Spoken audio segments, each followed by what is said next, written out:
Bismillahirrahmanirrahim. Alhamdulillah Rabbil Alameen. As-salatu salam ala Rasulillahi sallallahu alayhi wa sallam. Halim wa salim bikum. My dear brothers and sisters, I can continue on about Mali as you those who reviewed my first talk about why they're calling for an emirate. It was a very intense talk I had because I exposed, and anybody with any heart would have to envision the wholesale murder that occurred here approximately about 14 months ago. And the UN did their investigation and did nothing. It doesn't take the UN this long to act. In the UN report, as you remember in my conversation, they covered up the names of what country was involved in this massacre. They tried to suggest that the Russians were involved, but they did not say straight out that they were involved. And I gave you the hypocrisy of the UN. When the Fulani are doing something, they clearly say Fulani. Even if the evidence may be small, they'll still suggest that the Fulani did it. But when it's the Tubab, they'll say Tubab were there, but they won't tell you there was Americans and others. And as I explained to you the last couple of weeks, those who've been following me, we've had eyewitnesses, our brothers and sisters who braved the massacre and escaped. And remember, they came out reported, like in Burkina Faso and in Mali before, they came and reported that they said they had saw Tubab faces in the background. They weren't inside the village doing the shooting and killing, but they were standing in the back barking out orders. Now we have confirmation, as you saw me talk about here in my last talk, that the UN confirmed that there was white men, Tubab, who were there. So it was an intense talk I had because there's a lot of documentation about this, and it's gruesome. As you heard me talk about what happened to the sisters and the young girls, it was horrendous. And I laid out why the Fulani are in jihad across the region. And now you understand why. And I explained about the hypocrisy that is happening with the Western powers, namely the United States in particular, and Britain, but mainly United States. And its hypocrisy as in regards to what is a terrorist and so forth and so on. So I explained all that.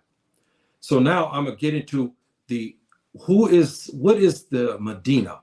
What is the Masina? Masina was a powerful empire.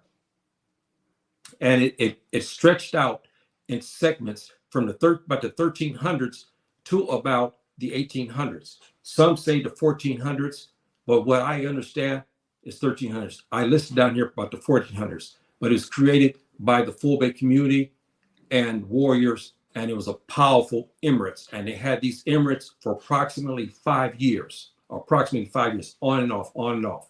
Sometimes they were incorporated into a new power, like the Mali Empire or and so forth and so on. So, but they were visible, and our brothers who are among the Fulani community there in Mali decided to go and make jihad, and this jihad started again around after a series of killings, as you heard me talk about. They decided to get together to protect themselves. And so they formed a group, and they began to change this name so many times. There's many names that they had, like I'll give you Dean, the religion in Arabic, Dean of Masina. That was one. Sensei Jihad State. This was the other. Then they called the Masina Empire, which should translate that would be Masina the Emirate. So this is some of the names. Other names that were coined with the Fulbe Jihad State. So they had many names for it. And then now in current times, they had a new name for it.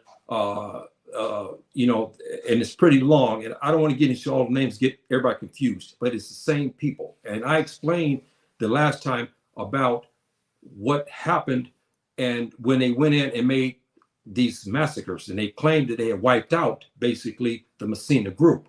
That's what I'm calling them for our edification, so that way I don't get you confused with all the names that they have been using. But come to find out, they didn't wipe out, because the year later, in 2019, they were shown in a picture. Now they have met with the other Mujahideen group. They met with their Afro-Arab brothers and the Afro-Tuareg brothers. They met with them because of the massacre.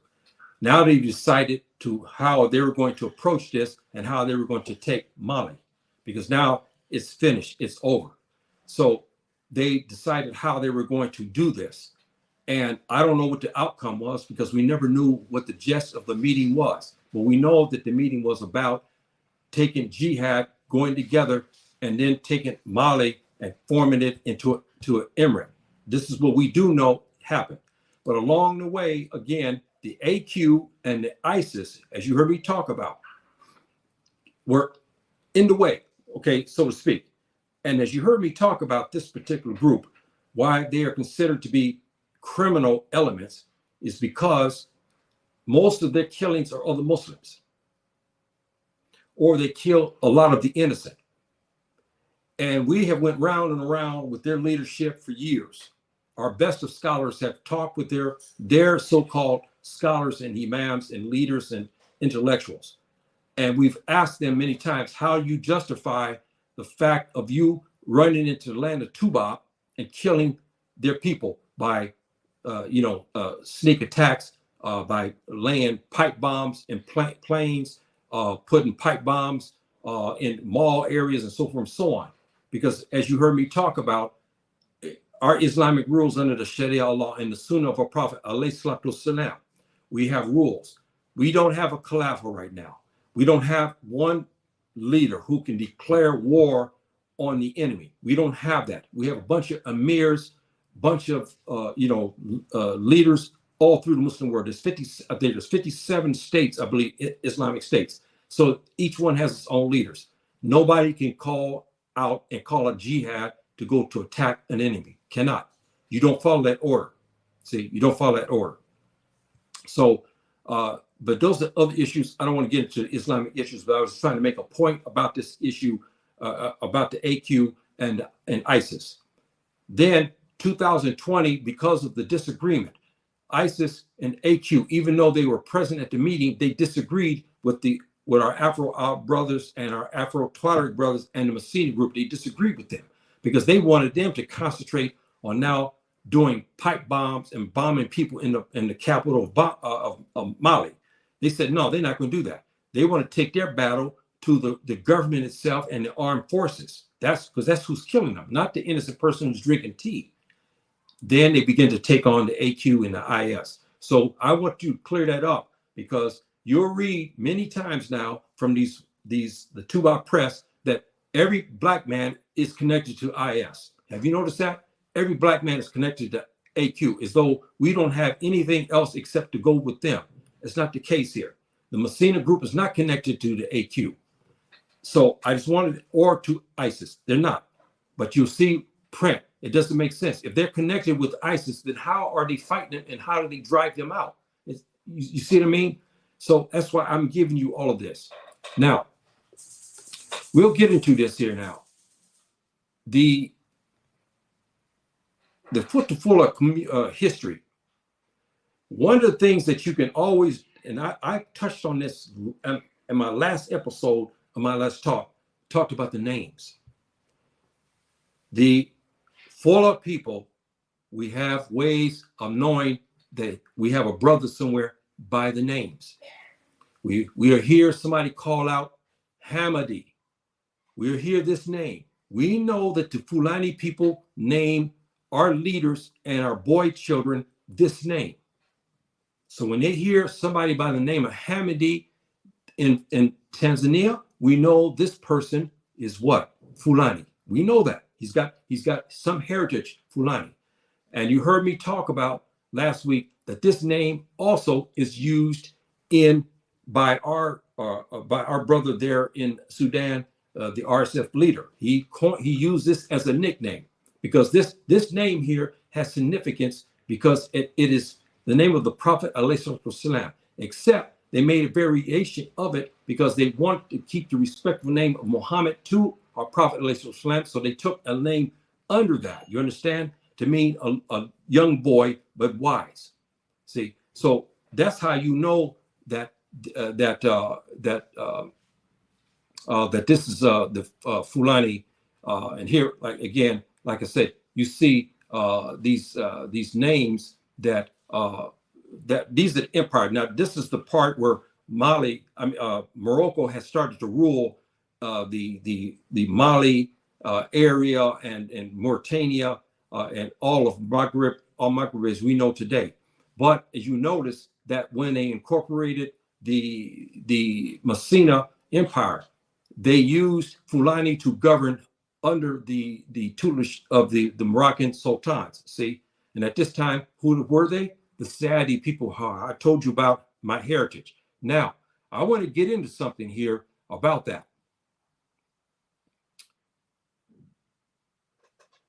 You notice the names here.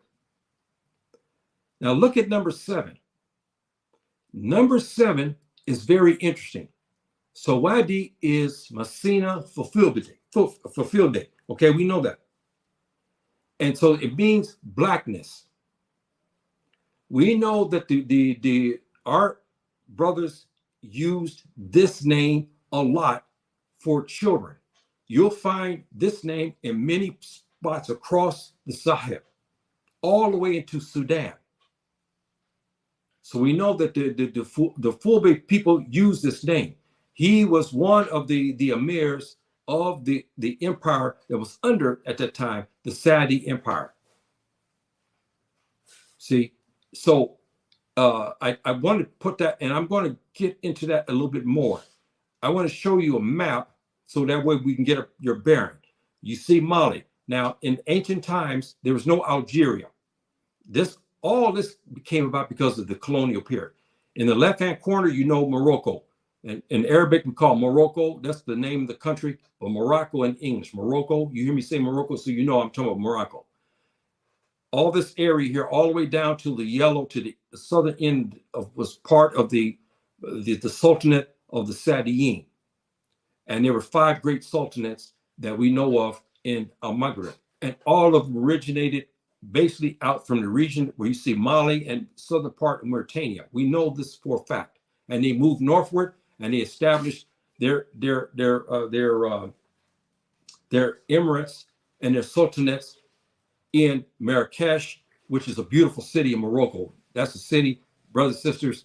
They have a very interesting climate there, and this is one of the reasons why they picked up this particular area. Marrakesh in Arabic, and Marrakesh in the Amazigh language. And this climate is beautiful. And a lot of the sultanates use this as a capital. And also Fez, where I live now, they use that as capital as well. So I wanted to show you that so you'll have your bearing of what we're talking about here. Now, the languages, this is interesting. The languages that was used during this reign, where Arabic was the #1 lingua franca used. That goes to show you something also, brothers and sisters, that this language, why it's mixed with a lot of the Fulfulde, because we know that Arabic is mixed a lot of the dialects. And in the Masina Empire, the Emirate, we know that Arabic was the official language.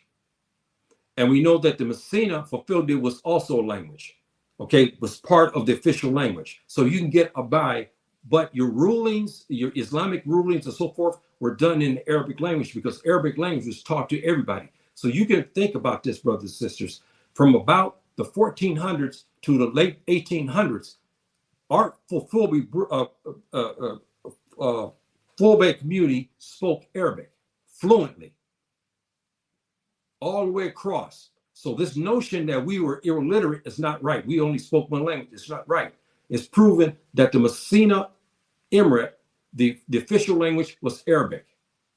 meaning reading and writing, and they converse. Now, you say, well, what's the significance of that?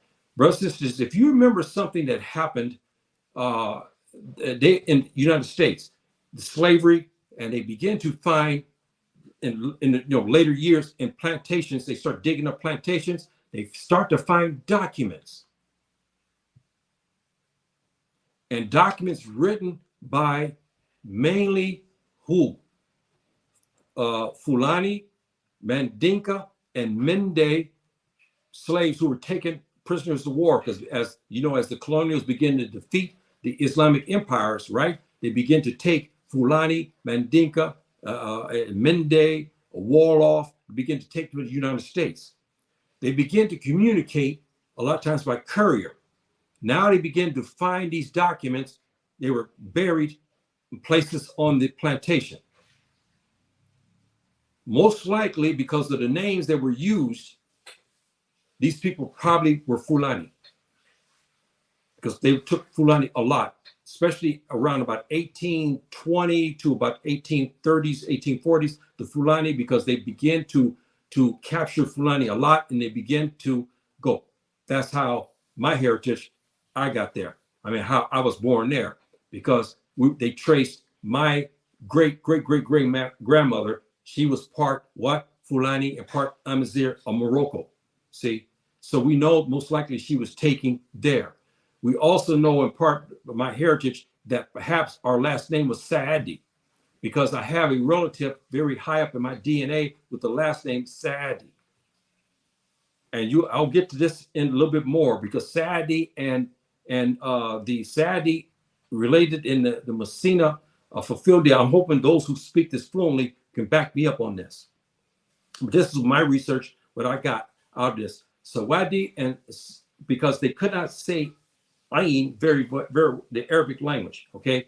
Saadi, say Saadi, so they Saadi, say Saadi. Saadi is how you say it in Arabic. So maybe they couldn't say it very well. So we know that. Sawadi is a name meaning black. Okay, this is a name that's given, but it's not meaning bad. It's not meaning bad. It is something of a title, and it's a proud designation. So I wanted to get that so you guys can understand that your history about the Fulani people and how they use names. And yes, we were fluent until now. Modern times we're not. But between the years, especially of the century between 1400 and 1800s, the Fulbe community spoke fluent Arabic. I don't care where you went across, they spoke the Arabic language. Why? Because we have the greatest scholars, especially out of Timbuktu, 3 out of the 5, the 5 greatest scholars named out of the Timbuktu, 3 are Fulani. And all of these outstanding ancestral brothers spoke and wrote Arabic fluently, and their documents were written primarily in a highly sophisticated Arabic language. If you read those documents. See, so we lost the Arabic when the colonial period came. We lost a lot of it. We still have brothers today who can speak the Arabic language. But in the 1400s, especially to the 1800s, the brothers were something else. They can read it and write it, articulate it very well. As the Afro-Arabs who began to come into the region, they found these brothers speaking the Arabic language almost better, in many cases better than them. See, so I just wanted to give you that backdrop. Now, as you heard me talk about this other name here, the ruler, I showed you, Sawadi. You see the name down at the bottom, Saadi, okay? In Arabic, Saadi is how you pronounce it, Saadi.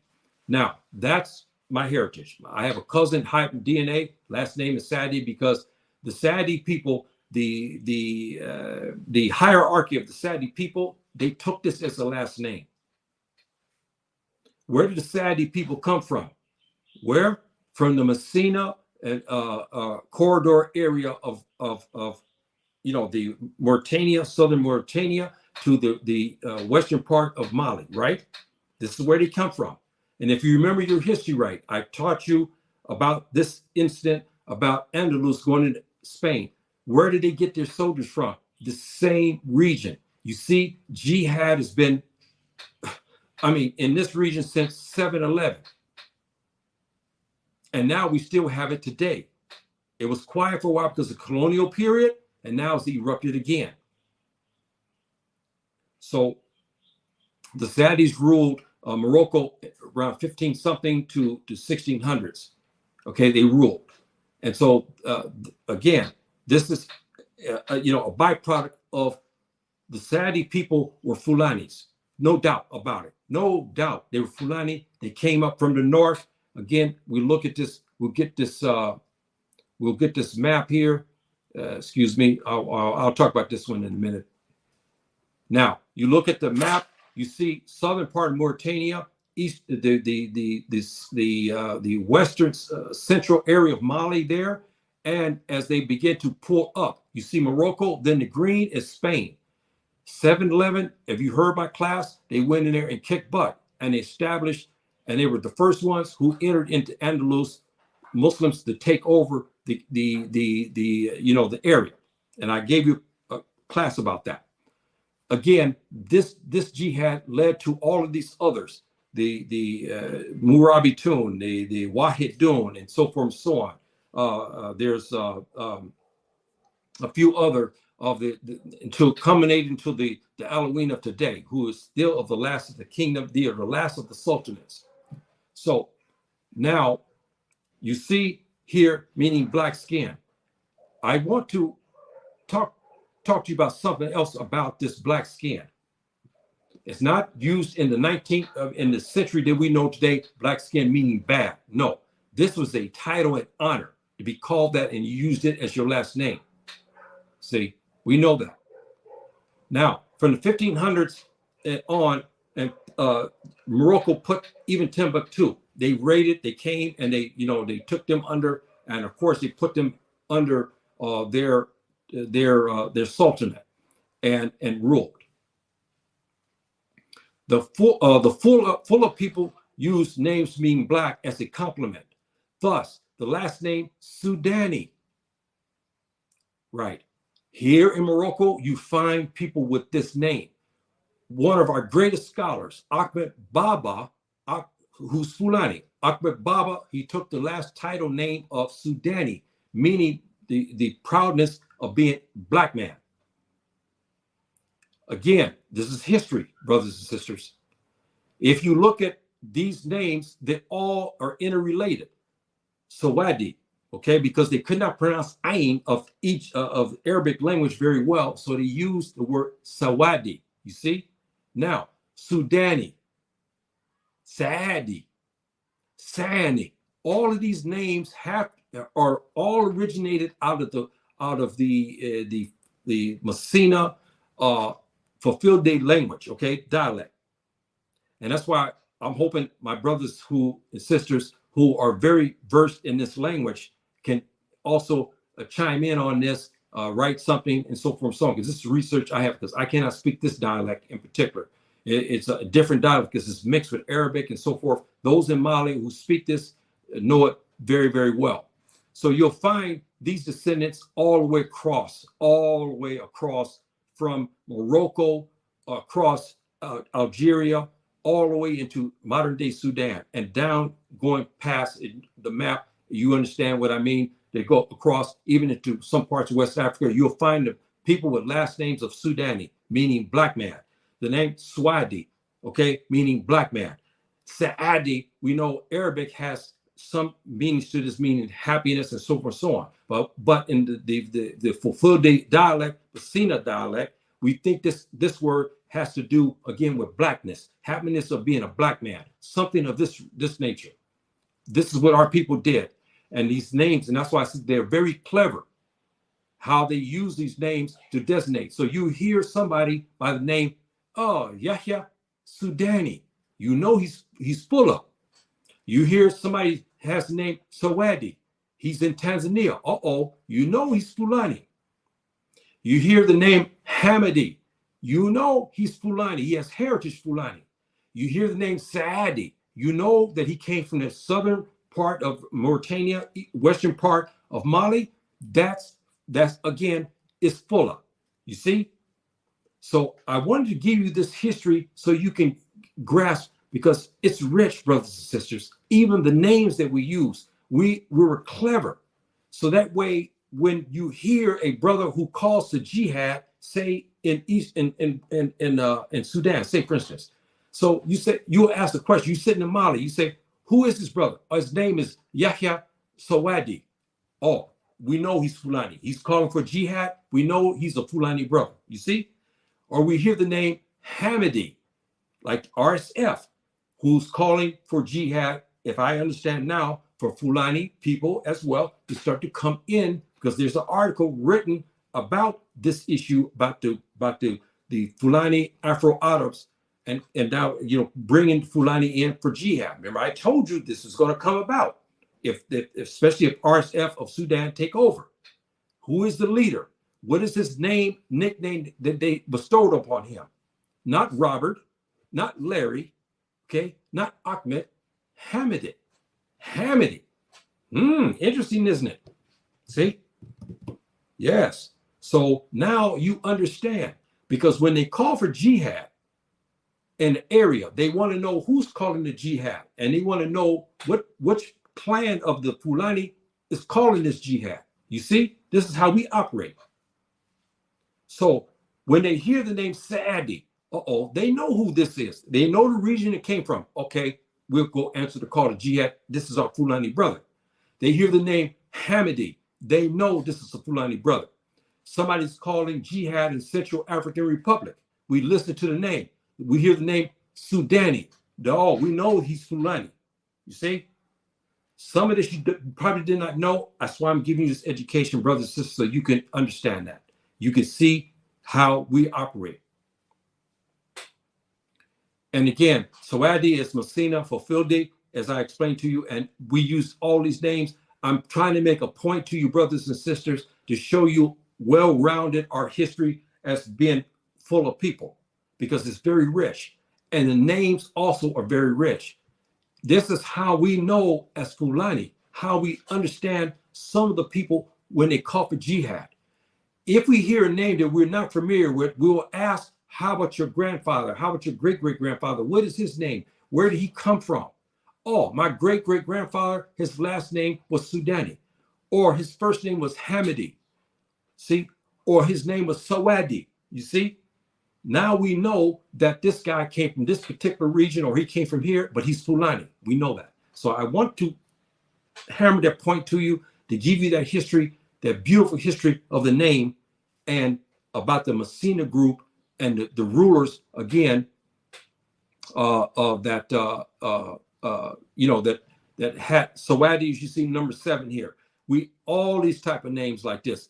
There's other names too, brothers and sisters, but I won't get in more deeper into that, because I just wanted to make that point to you. Now, again, 1300s to 1800s, the Islamic world was dominated by its richness in wealth. Now, brothers and sisters, let me tell you something. Remember, you've been hearing me talk about the ruling of the Sharia, God's law in English. Okay, God's law. Have you noticed something, if you do your research, how much food and how much wealth that was generated in this time because they were running under God's law in English, the Sharia law in Arabic? It was astounding. The Europeans, the Portuguese, the French wrote about this time, even though they were fighting them, okay? They had periods of time they fought, especially the Portuguese. The Portuguese was taking slaves out before anybody was doing anything. The Portuguese and the Spanish, but mainly the Portuguese, became the biggest brokers of slave trading. And of course, African black faces helped in this trade in the interior. So, but its richness in wealth, agriculture, herding and milk products, camel herding, all this, mining. We were involved in many things, gold, food production. We had a high birth rate. When the slavers put in order to the brokers, they went to the Portuguese and said, look, I'm in South Carolina. I'm going to grow rice. They know where to go in West Africa to get the slaves. They knew the Fulani people, the Mandinka people, the Mendi people, and so forth, who were doing this. They knew this. So they captured slaves who were what? Rice farmers. Now, you asked a question in the United States. Okra. Okra is germane to where? West Africa. How did they get that? Because slaves, even though they were taken, our brothers were taken, they carried seeds with them. How ingenious our people were. They were being captured, but they carried that. They found pages of the Quran in the Caribbean. They found pages of the Quran in where? In the Americas. They found treatises that were written by Usman Den Fodio especially in Jamaica in particular. And Haiti was said to use this as well. You found his teachings as well in the Americas. So that means even though they were taken as prisoners of war, people kept documents. How they hid those documents, I don't know, but they did. And they found these things buried. See, in the last 20, 30 years, when they start to dig up these plantations for excavation to get the history, they start to find these documents. Interesting, isn't it? But I want to give you something about the agriculture. Around in the 1000s, the Murabitun, you remember I talked about them. They're famous. One of the most famous, the Mujahid Yusuf bin Jessafin. He went into Andalus twice, and he beat up the Visigoths twice there. They got their millions from agriculture. Now, who are the Murabitun? Where do they originate from? Again, it's funny, isn't it? The south central to western part of Mali is where they originated from. And matter of fact, when they begin to mix with Amazigh, okay, the Fulani mixed with Amazigh. When Murabitun began to start, they started up in Al-Maghrib. But because Al-Maghrib was, the Amazigh tribes and clans were hostile, even though Islam had been there for years, I mean, for centuries, but they were hostile because they had periods of time, of disbelief, like everywhere else. And Murabitun were not accepted. So where did they go? They went back to their home base where the Fulani were. And they stayed among the Fulani. When it's time for them to come to take over, they came with Fulani and Bambara, Sinike, Wolof, all of these Mujahideen, Fisabilillah, went into Al-Maghrib. And they kicked butt and took over. And I showed you a picture weeks ago, their prowess that stretched all the way into the Cameroons. It was a powerful, powerful sultanate. Very powerful. Very, very powerful. In agriculture, they took dates. Okay, dates that we eat, especially people eat the dates, for Ramadan, okay, to break your fast. They made a paste out of it. This is interesting. This is our Fulani brothers, mixed Fulani brothers with now Amazigh. They've been mixed with Amazigh. Many of them didn't speak fulfillment anymore. They spoke Amazigh and Arabic, but some did. But they took these dates and made a paste. This paste was sold all the way up to England. It was designed where it lasted 6 months. So you could use this on caravans. You can use this at a time of war where you're away from your supplies. You take a chug of this, of the paste of because dates is one of the most nutritious fruits you can eat. And so when they dried it, if it filled your protein, your sugars, and for energy and so forth and so on, they were very interesting, and they made millions of agriculture. So I just wanted to give you that, brothers and sisters, to show you they didn't need to do other things. Subhanahu wa ta'ala blessed them with a lot of knowledge, and they began to make millions from different things, okay? Agriculture and so forth and so on. Education, science, language development. As you heard me talk about, the Fulani people were fluent in the Arabic language, especially from the 1400s to the 1800s. Brilliant scholars galore. As you know today, West Africa, we're loaded. We still, our best scholars primarily are Fulani. We know that. In those times, it was still the same way. Education, sciences, language developments, governance. We did all of that. Under the Masina, we established a system of welfare under the Sharia law for the widow. Because why? many of the soldiers went to go fight, they died. The women could not fend for themselves. So the state took them over, and the orphans as well. And they provided them a living, food, free food, and a living. You understand? So they could survive. This was a beautiful system under the Sharia law. In essence, no one went hungry, which is true, because of the welfare system that was developed under the Masina group and most of the Islamic empires, regardless, even under Usman bin Fodio, we had these systems where nobody went hungry because there was abundance of food. When the Tuba began to take Fulani warriors as prisoners of war because they fought them, they found the Africans well-fed and abundance of food and robust. They found them very strong. And they found them herding, growing. They were farmers, rice. Then Fulani, of course, making, the cattle and so forth and so on. They found all of this industry that you don't read about. But the Portuguese knew because the Portuguese wrote about that. And when the slavers in America needed these things, they told they said, look, I need 15 people who are specialized in rice. I need 15 people who know sugarcane, who can work in sugarcane fields. They went to the Portuguese. Portuguese went into Africa and took communities where rice was grown. That's how it worked, brothers and sisters. That's what they did. So as you heard me talk about the agriculture and whatnot, it was a big thing. That's how they began to take the slaves a lot of times because of agriculture. See, so the last remaining sheikh of the Masina Empire was Sekou Amadou.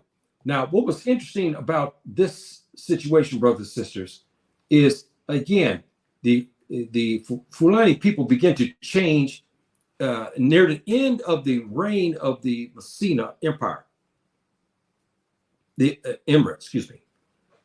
They began to call it the Caliphate Hamdulillah. That's right. Hamdulillah. This is his name, the Caliphate of Hamdulillah. And these brothers were very, very strong who took over. They led a jihad against the Bambara Empire because remember I told you, in these periods of about 400 to 500 years, the Fulani sometimes were in charge, other times they were defeated. Sometimes they came under Morocco, you see, and then other times they came under Bambara. They came over maybe under some other groups, the Mandinka or Wolof, you see. And so when they took over again, they led a jihad again. This is early 1800s and whatnot. And they began another thing that was very noted about the Fulani, the masjids. We built very sophisticated masajids or mosque. We built those. Under this period, they developed a high level of masjids being put everywhere, especially under this particular Emir. And in the height of his power, his army was roughly 10,000 soldiers, infantry soldiers and whatnot. And so they called their new capital, again, the Hamdulillah, which is the Masina area. If you know the map of Mali, again, you see Masina, Mali. That's this area, but they called it Hamdulillah.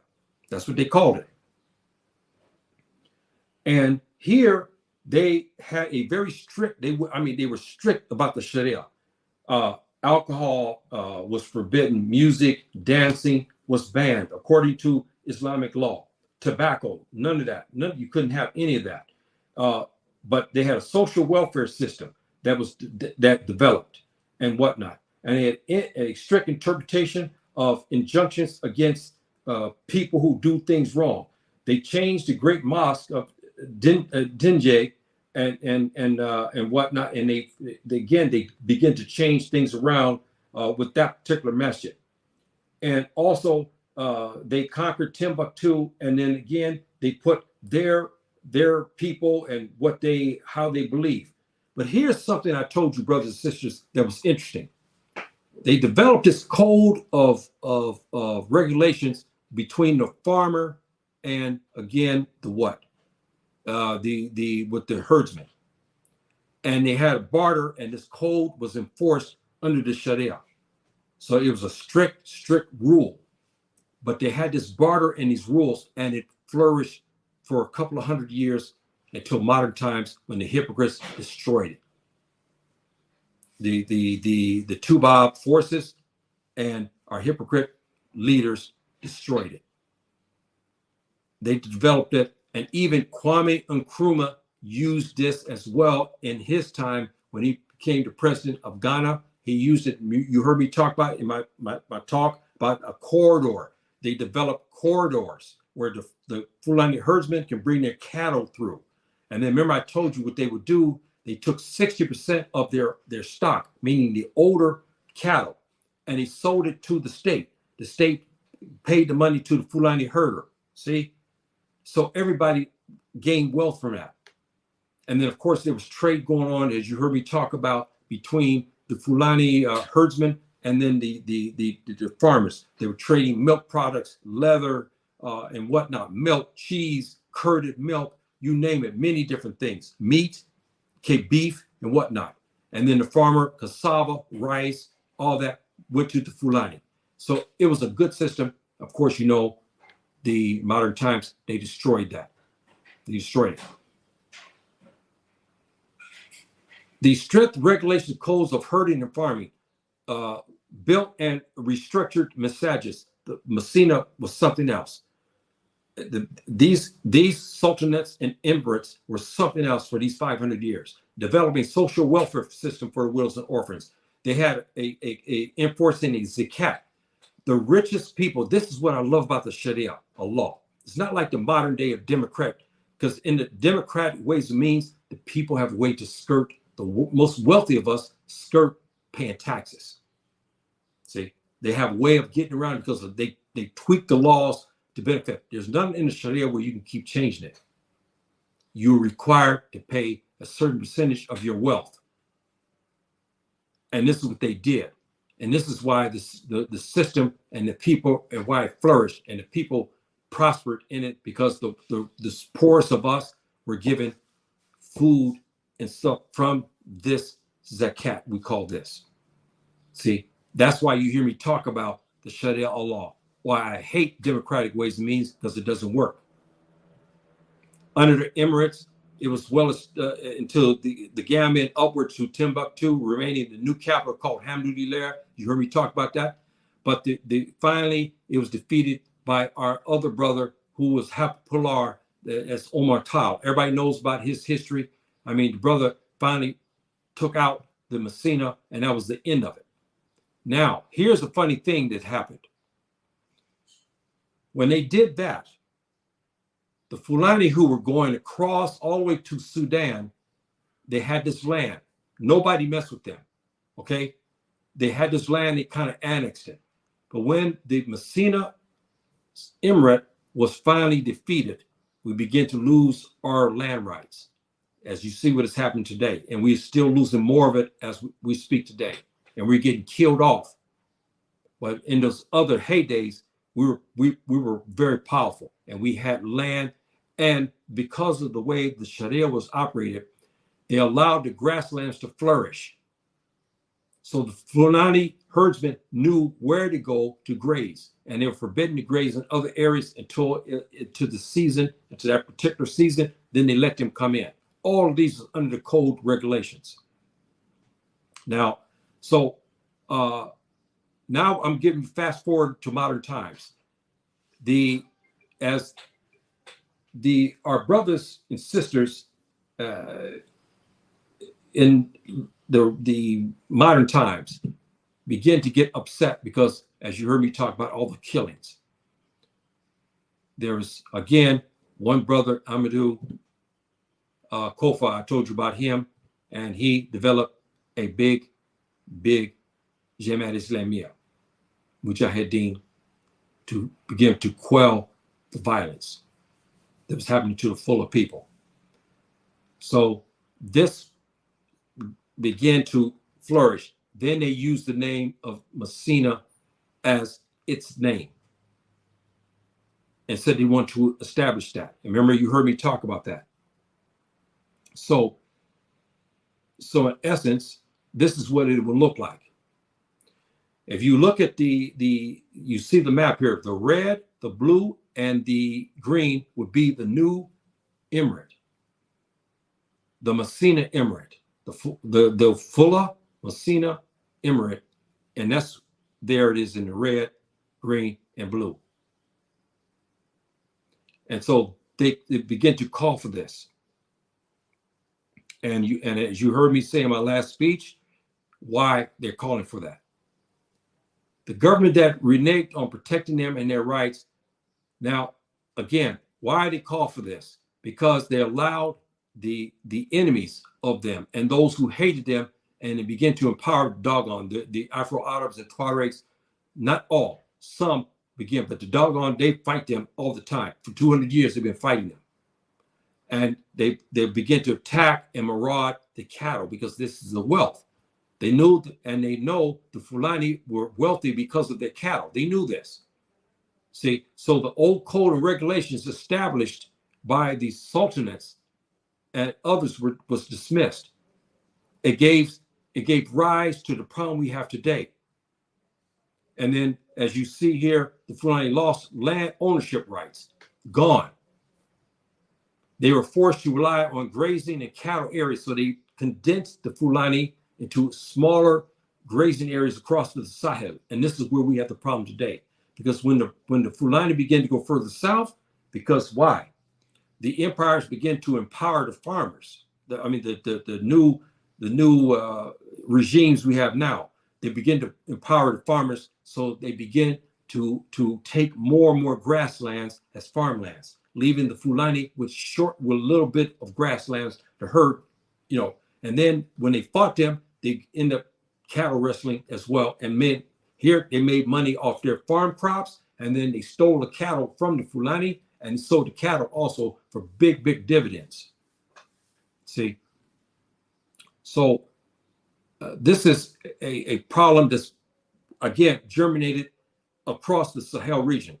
And the new discrimination, as you heard, we've been talking about this, driving while Fulani, walking while Fulani, going to school as Fulani, okay, herding as Fulani, dwelling in the cities as Fulani. They began to discriminate against the Fulani people, especially the herdsmen, and so forth, and empowering rival ethnic groups. We know who's behind this, because as the Western powers begin to have their stronghold, they begin to empower who these groups before were weak.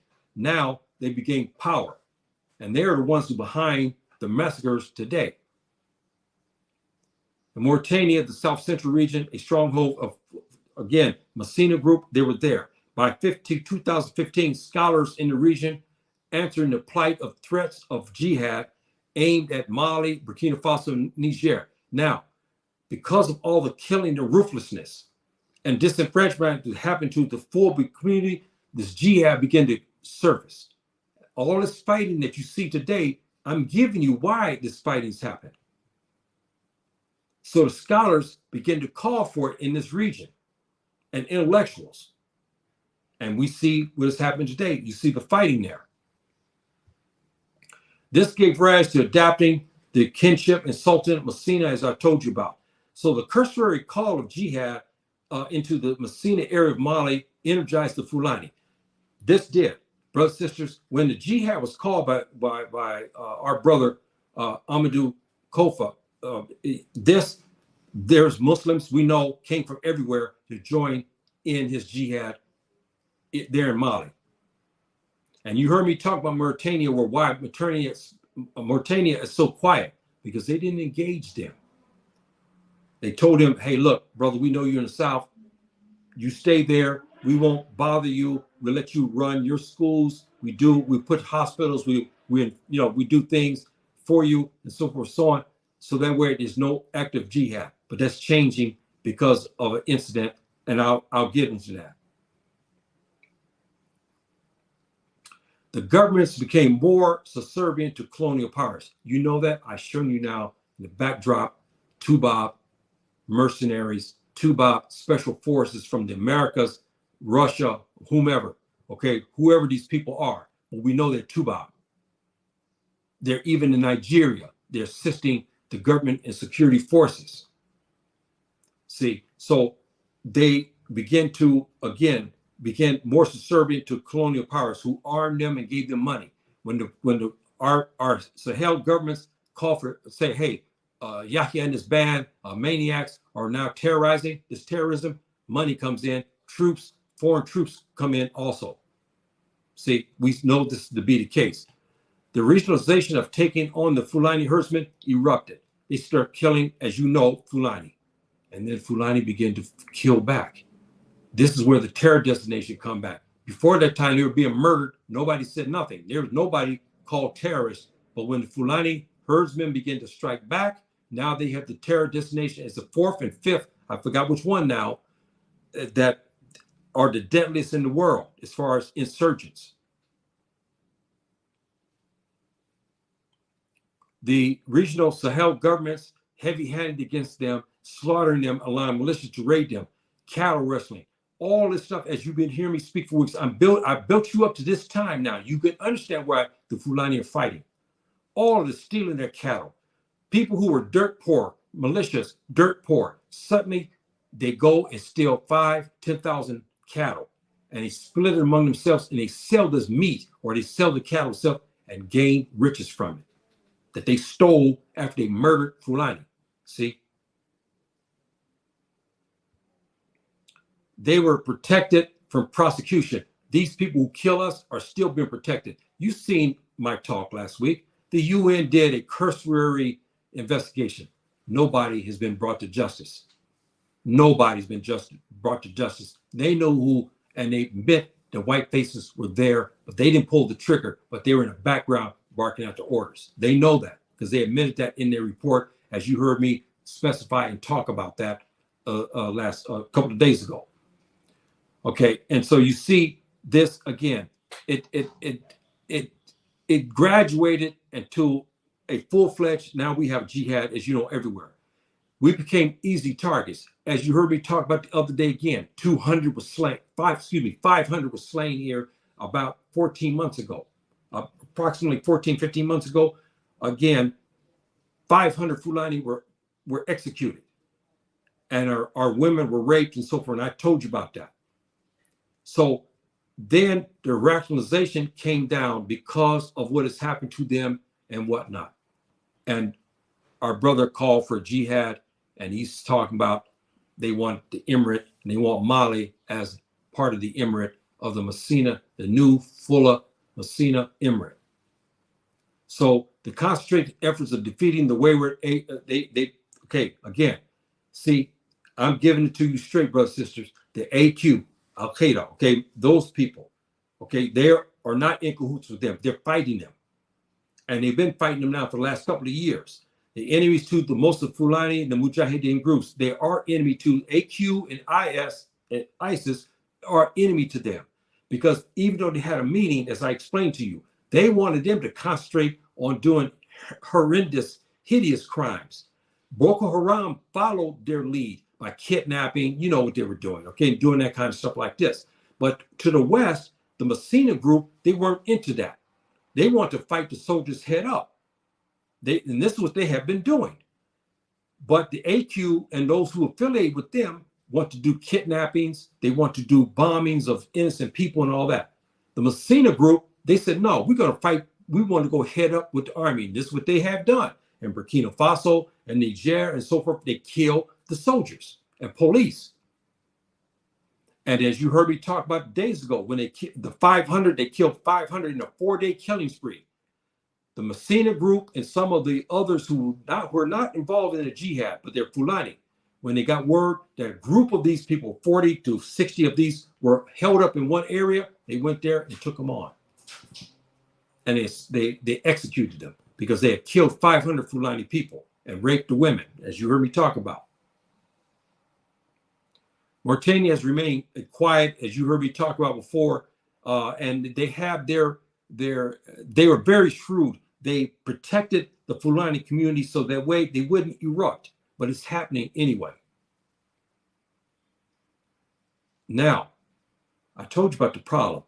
I had a Fulani brother who was kind of angry with me because one day when I was talking about Andalus, he wanted me to concentrate on Mauritania because he said the slavery system and what they're doing to Fula people. See, now I'm talking about it because it's part of my program, and I told the brother to be patient. Now, they have a serious caste system there in Mauritania. If you are a white Arab, you're way up here. Remember Andalus, the same type of crap. Now, the lowest of the totem pole are the people called the Baliba people. And you heard me talk 2 weeks ago about them. This is your connection to the what? The Fulani Afro-Arabs of Sudan. When they began to arrive back into Burkina Faso and in the Mali region, they gave them the name Baliba. They know these people to be from that. They are the biggest of the slaves of their Fulani people. But they came out from Sudan. They migrated back after they left from the region, like Niger, Mauritania, and even Nigeria. They went into Sudan. Now they begin to go westward again. They call them Baliba. They are the biggest slaves there in Mauritania. And our women are trafficked as sex slaves and all that. It's horrendous. This is now starting to play out as the Masina group is starting to not to like what has happened here. And there's discussions about this. See, they allowed slavery to happen. And so they allowed witch doctors also now to come down south. Witch doctors, marbots, we call this type of thing in Arabic, shaweda. We call this the witchcraft and all that kind of stuff. Shaweda is what we call this in Arabic language. And they allowed all this to start to come. The Fulani are getting upset about this in Mauritania. The Fulani Mauritania were seeing horrors of slaughters and kingsmen across the Sahel. And they begin to witness this because as the Fulani begin to come to Mauritania for safety, because now they're being slaughtered in Mali. They begin to come in there and they begin to tell their brothers what's been happening to them. And it's only a moment away now from maybe those from Mauritania, they've already left to start to make jihad across to the east, going to Burkina Faso, going into Mali, Burkina Faso, Niger, and northern Nigeria. I don't know if they're there yet. But we heard remnants that some may have started to enter the fray now because the jihad has been called. See? And the growing problems of their brethren in northern Nigeria and so forth and so on.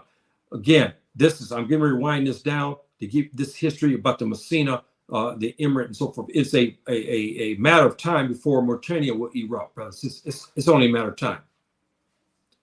And the article that I read here, and also I started doing more research, and I had a Fulani Sudani brother write to me. He said I was right on about the Fulani people of Sudan. He said right on about this. And he also helped me to get this one article about the Fula community there in the eastern, remember the western part of Sudan. Remember they call them the Fulata or the Fulata people, right? Remember that's the name they call them. He said, it's right on. This is the name. And now what has happened is many of them, even though they didn't outwardly admit that, but they have joined with their brothers, the RSF. And there's rumors now that says that the RSF have called for their Fulani brothers to join them in Sudan, because the article also says that they don't want to join it. Meaning they've been asked to come join because that's their cousins. But we understand they are present there. And we'll find this out maybe later. But we heard there's a call for the Fulani, their brothers from the east, from the western part of the Sahel, to come into Sudan to augment the RSF. We're hearing this because they're all family. And especially when the head man of RSF has the name Hamidi. Yes. See? Very interesting, isn't it? So we know about all the problems, and we talk about Sudan here again. This all of this. Brothers and sisters, the Sahel region is rich with a lot of angles in it. It's a lot of intrigue. It's difficult to understand it. But you keep watching my program and you subscribe to my program if you like my talks, and I can give you the ins and outs on what's going on and whatnot, because I have the history down pat. See, so and as I told you, I've graduated with an African history degree, and I used it very well. And I'm a black man, and Fulani on top of that. So I have an interest because this is my people who are involved in this, who's spearheading this jihad. So I need to explain to you why they're doing it. But also, I have to explain to you what is in error. Remember, I explained to you, we cannot do certain things, but who am I to tell that happened to these families there in Mali when 500 of them were slaughtered? I'm not going to go tell that brother, don't go pick up arms to fight back. I can't tell him that. I just don't have the nerve to do it. Even though the Sharia tell us, but this is a human factor. The man's hurt, especially when he's sitting there and witness his young daughter being ravished. I don't know how I can tell a man, look, this is the Sharia, you're not supposed to do that. I don't know how we can tell him that. Only thing I can do is explain it to you. But each one of us have to make a decision about that. But now you understand why they're doing it. Before, a lot of people were confused. They didn't understand. Only thing they heard one-sided, reports. Now you understand what's going on, and you can better decipher about this. So the catalyst to the Fulani Jihad is building of the central. Now, brothers and sisters, I'll get ready to close here. This is important. You listen to me good about this. If the Americans get their way and they're shopping around, they want to put a big Pentagon-like facility in Africa, namely North Africa, somewhere. And the Afrikaan is one who is responsible for fighting the Mujahideen. And them is also aiding these militias, as we know. Now, they want to use this so they can launch attacks on Fulani and Afro-Arabs and Afro-Tuaregs. The country who hosts them will set themselves up for insurrection, because these groups here are not going to sit by and let a central command have come in, use their planes, and use black faces to come to fight them, and they go back to sleep and nobody's going to touch them. And this is a serious issue here. The Afrikaan Central Command is in Europe, in Germany. Now they want to move it to North Africa, namely around in the corridor that we're talking about, Algeria, Al-Maghreb region, around in there. They want to put it there. And I wonder why they wanted to do it there. Because whoever puts them there, lets them come there, they have just now caused something to come into their countries. I don't want to see that here in Al-Maghreb. I don't want to see that here. See, because it'll call for my Moroccan brothers here, who are my family, because I'm Azir as well. I'm Fulani, I'm Azir. I don't want to see them being used by the Tubab to go fight their brothers. I don't want to see that. Especially since they're the ones causing the jihad. And they're instrumental in a lot of the killings. We know they're already giving money to overthrow governments. I don't want to see that. And so I'm hoping this doesn't happen. And the second part of this, and I will close. I can see because Russia is angry with the United States because the Pentagon revealed their locations. Remember, I showed you, it came to the Washington Post, and then it was disseminated out. I got a hold of the documents, talk about the Americans, because they're bad with the Russians for a lot of reasons, because of Ukraine, a lot of things. And plus their foothold inside Africa now. And I told you there's a big difference. When the Russians come here and their people come here, okay, their diplomatic corps come here, look at the black faces that talk with them. It's totally different. It's like almost close to like a brotherhood in a way. Look when the Americans come, when they send their people over there, they're distant. They are not, especially when they come in and start ordering them to accept homosexuality. The Russians don't do that.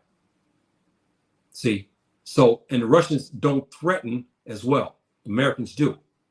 So the Americans expose the Wagner group. I can see the Wagner group, if they build this base there, they're going to expose it, and they'll start to help arm the Fulani groups, the Afro-Arabs and Tuareg to fight wherever this command center is at.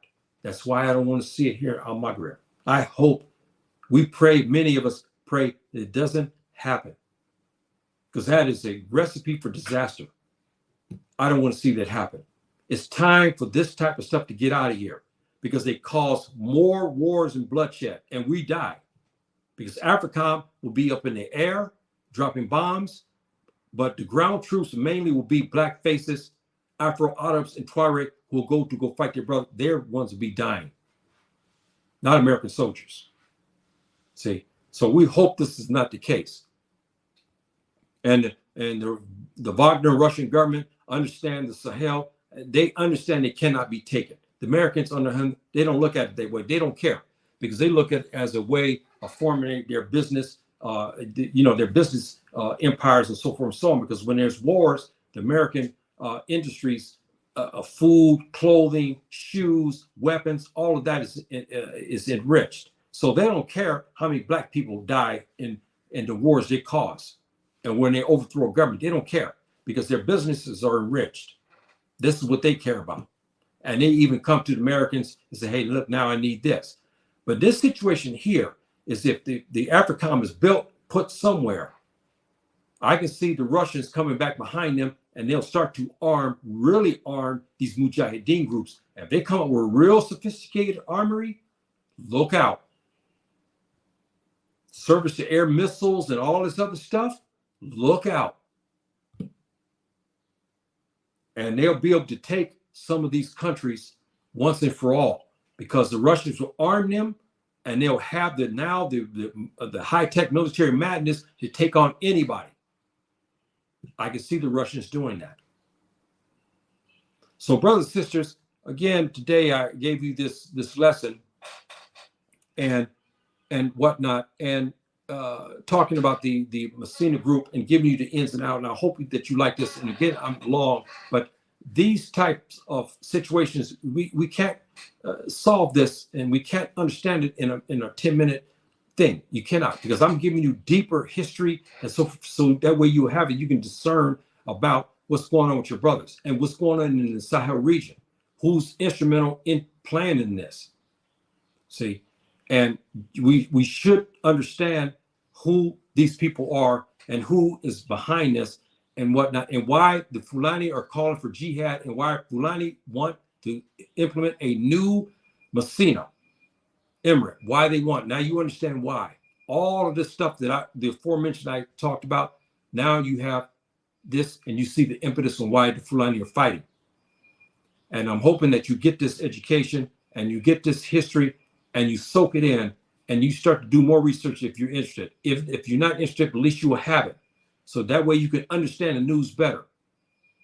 See, and and because black people are very ignorant, especially about their brothers. They know certain things about certain ones, others they don't care about. And they play on our ignorance. We have to stop that. We have to stop that. We should have all this education as we can have it, so that way we can prosper. And when we have situations like this, we'll know, especially the Fulani, because the Fulani are calling for jihad all over the place, and the reciprocity between us is great. This is why you Fulani brothers, especially, you should understand this. Our Hausa brothers, our Tiv brothers, and Yoruba, and the Dogon, and all these others who are on and off war and having difficulties with Fulani, you should understand the reciprocity, as many do in Nigeria. They understand the reciprocity because they see foreign fighters coming into their land to fight. The Masina group also said that. They have Fulani, they came from all over the continent, see, to join their jihad in Mali. See, so the reciprocity is great among the Fulani. So our brothers who are not Fulani, now you can have a better understanding about the Fulani. It's not a one-side thing where we just herd cattle and we kill. There's history behind what has happened. So I'm hoping those who see these programs can get an education to understand why their brother is the way they are. So, okay, my brothers and sisters, until next time, we will talk about some other issues. Subhanahu wa ta'ala is willing and whatnot. And be careful out there, brothers and sisters. And, just be careful everywhere you may be, because today there is so much murder and wanton violence and aggression. It's very, very, very tough in the world today. So be very careful and be mindful of your positions and where you at, and be very careful. Don't take extra risks. Be very, very careful and whatnot in your daily lives, especially those in the West and the Fulani people in particular, because the Fulani people are being discriminated against, as you heard me talk about, big time. And they know who people do. They know the Fulani people. Discrimination happens everywhere against them. So, my brothers and sisters, I'll leave you with that. Assalamu alaikum. Rahmatullahi wa barakatuh. Anzarama.